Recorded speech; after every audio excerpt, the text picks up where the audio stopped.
Welcome. If you're drawn to stories that leave a mark, where the pain is real, the betrayal cuts sharp, and the strength to move on speaks in silence, you've found your place. Hit subscribe and turn on the bell. These aren't just stories. They're reflections, echoes, sometimes warnings. Let's begin. The champagne crashed before the vows. The bottle slipped before I could say, I do. It shattered against the floor with a sharp, echoing crack. Champagne exploded outward, soaking the lace hem of my ivory dress in sticky celebration turned sabotage. Everyone froze. Except for her.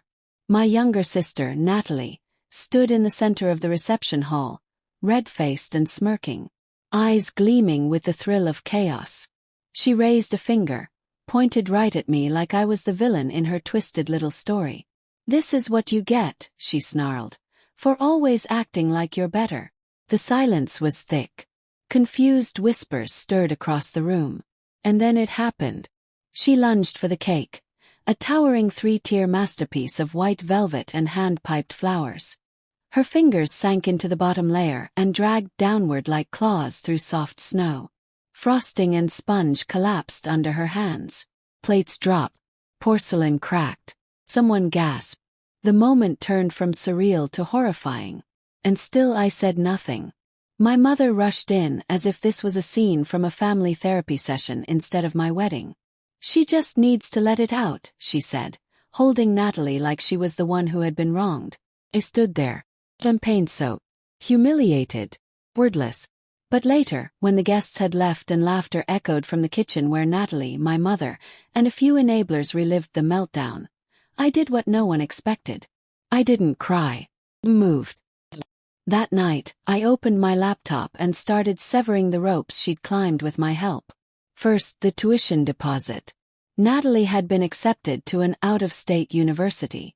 My parents couldn't afford it, and I had quietly sent the initial deposit as a favor, because her credit was wrecked and she begged. I contacted the financial office. The funds hadn't posted yet. I revoked the transfer. Without that money, her enrollment would be revoked within 72 hours. No appeal.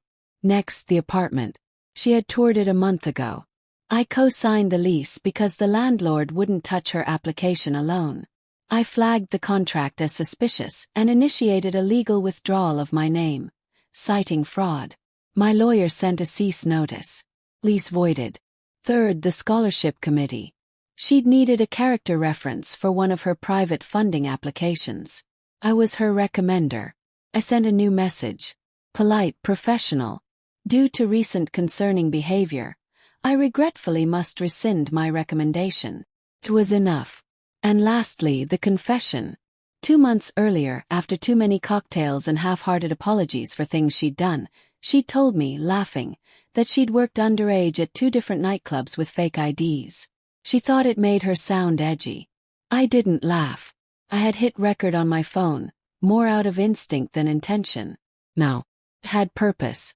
I forwarded the recording anonymously to her university's disciplinary board and copied the dean's office. Just the facts. No emotion. Let them decide. At exactly 7:30 a.m., Natalie woke up in our mother's guest room with a hangover and a flood of notifications. Her school had flagged her enrollment. The apartment leasing company had sent a formal cancellation. Her scholarship coordinator asked to speak urgently. And someone had uploaded a video from the wedding. The cake, the screaming, the destruction. It was already circulating. I panicked. She screamed for my mother. But I wasn't there. I was in a hotel suite downtown with my new husband, eating breakfast in peace. They called me 5 times. I didn't pick up. Then came the email. Subject line. "Why would you do this to me?" I didn't reply. A week later, she barged into our condo. Her eyeliner was smudged, her eyes wild, her hands trembling. "You ruin everything." I looked up from my coffee. Unmoved. "No, Natalie. You did that." She froze. No comeback. No tantrum. Just silence. For once. That same day our mother called. Said I was cruel. That Natalie was just acting out. That I was too harsh. I reminded her that what Natalie lost wasn't emotional. It was practical, tangible, traceable, and deserved. This time she didn't argue. The fallout came in waves. Natalie moved back home. Said she was taking a gap year. That year stretched into 2. She tried spinning it on social media, talking about mental health, betrayal, toxic family dynamics. But people remembered the cake. They remembered the video.